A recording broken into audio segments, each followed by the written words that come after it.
Kevin and Matthew, how are you guys? Hi. Well, thank you. Uh, so with a show like this, it is truly and honestly the easiest way to describe it is just it's a show about man's folly because I love that John could very easily solve all of his problems by just being honest about one mistake, and instead it is just a trickle down effect of just chaos because he can't admit his own demise, I guess. So, what was it about the character of John that really drew you into this role, Matthew? Because it all does kind of boil down to your performance. I think it's right. I think what you say is right. It's that because it's such a human thing. You sort of double down. I mean, my teenagers do it all the time. They're like, nope, and they deny it and don't admit, and then it gets worse and worse and worse and worse. And that's sort of what happens to Stonehouse. Yeah. If he'd come clean and sort of made it, but there's a sort of he just stumbles on and trying to get away with it and sort of believes he can. And yeah. So it's And recognizable. It's a very human thing, I think. yeah, and Kevin, your character, it's interesting because there's all these characters are kind of side characters to Stonehouse's chaos and what's going on in his life. But you play the prime minister, and you're also dealing with like your own internal struggles that we get just from like the kind of side conversations. And so, how is that as an actor, like getting all of this information and knowing like you have it, but where it's not necessarily being explored? Well, I was very pleased at how much John Preston, the writer, did explore a supporting character. But I think what's interesting in the balance of the story is you can see all of the people who are victims of John's mistakes, his family, his wife, his assistant who he's having an affair with, who was sort of under his control. But it's really interesting. He also tells a story about the problems he gives to the people further up the chain.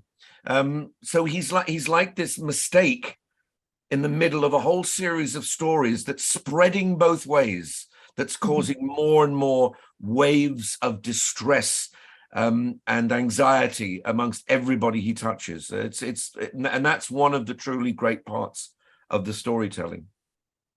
Yeah, and it was fascinating learning this because I was like, well, I know in America we have Frank Abagnale who just went around and like made up fake people that he was going to be Mm. and tricked everybody. And so to learn, I was like, oh, was there just a guy in every country who decided I'm just going to have fake personalities to avoid any I'm kind of sure there are responsibility? loads of, and there must be loads of people who we don't know about, who in those days when it was much freer, you weren't being tracked. I mean, if that happened, MI5 or the CIA would be able to track somebody's phone, even if they were doing their very best and they changed their appearance, Yeah. and there's CCTV everywhere now. Yeah. So it just couldn't happen. It was just fascinating. I was like, oh, I guess there was a trend. Yeah. Well, I think what's one of the wonderful things about the story is it's we were talking earlier about being quite Shakespearean, this sort of Mm-hmm. fall of great and usually men. I mean, the fall of great men through vanity and narcissism, I think. Yeah, and I do have to admit, I am a millennial woman. So the 2000s were great for your careers and for me as a millennial. But it is fascinating to kind of see how this show is so, it could so easily fall into the trap of like, it's a bunch of guys all talking about this one man, but the Oh, yeah. female characters are very strong in it, which I do think is a trend between both of your careers. And so, how is it kind of finding that balance in a world where you're both very talented male actors? You could very easily just be in those shows that don't have that balance, but everything you've done kind of has strong female characters mixed with these male characters that are flawed and complicated. Luck. I mean, trying to. I mean, kind of. You hope for the best and you look for the scripts that you know blow your hair back, and you hope that you can be in them, and But yeah, I think it's just good fortune, and I think there's an awareness now of those stories are more just better stories actually with. I would Um, completely agree with Matthew on that, is that I look for a great script, and a great script is probably not about a bunch of guys drinking in a bar, yeah, right? That's true. So yeah, and I think one of the great things about Stonehouse is it is um, Well, I think there are probably three. There's the leading man, of course, and he's very humble support, and a lot of other guys who run around. But these three amazing women in it. Yeah. These three amazingly strong women on both sides of the story. But that just makes it good. It doesn't make it some sort of political choice. It just makes it good. Mm-hmm. Yeah, like I loved this scene in the pilot with, especially with Sheila, where she is saying she is unqualified for her job, and John is like, "No, you're not." And you're like, Yeah. "Great, this is perfect." It is over the top, and it's very fun to see kind of how over the top it is. Like a show that opens with you, Matthew, just walking into the ocean, like the end of The Awakening, the book by Kate Chopin, just like I'm out, really set the tone. I was like, great, this is going to be very over the top, and I love it. And is it kind of, it is therefore a genre piece. Is that kind of fun to get to play with, being so over the top while being serious and telling this real story that happened?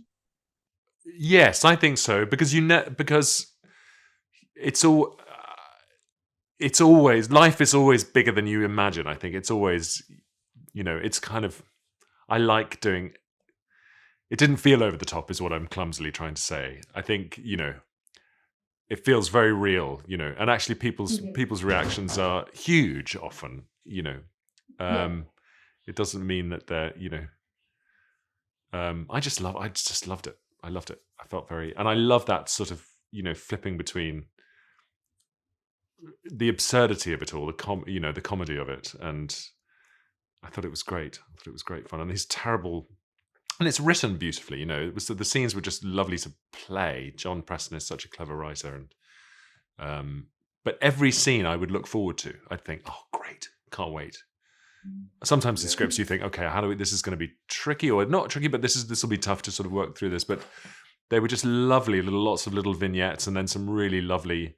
There's a scene I have with Barbara, played by Keeley, and I'm trying to explain to her the reason for my breakdown and disappearance, and it's an idea I've got from the prison psychologist, and it's a sort of brilliantly written, torturous, awful, and she's almost convinced, but not really, and it's great fun. And so I think we sort of the answer is we lent into the sort of heightened aspect of it, and actually that's quite comforting for an actor, because you can work out what feels real and what doesn't. And I think you're right to say that it's well I would not say over the top, but I think heightened. But because the writing's so good, it's just got a broader spectrum. It is funnier than things usually are, and it's more anxiety-inducing than things usually are. Because I personally don't like to go and see or go to the cinema or television or theatre to see things that don't have anything funny in them. Equally, I don't want anything that's just trying to make me laugh. I mean, it's got to have some resonance or be about something, Well, I was just going to say, I was like, Matthew, you have a great career currently for that, because it has that tone in Succession too, where you're like, this is serious, but also I'm laughing hysterically at multiple things going on. Because it's preposterous. I mean, it's ridiculous. I mean, it's ridiculous. It's some of the best TV right now. And I think Stonehouse kind of has that same feel of where you were like, what, and then like what makes this show so good is that we know for a fact this man did these things. So you're seeing like the lengths he'll go and you're like, oh wow, this isn't made up. Some dude decided I'm just going to cover my tracks in the worst way possible. And so what is something that you guys both hope audiences take away from Stonehouse when they get to watch it?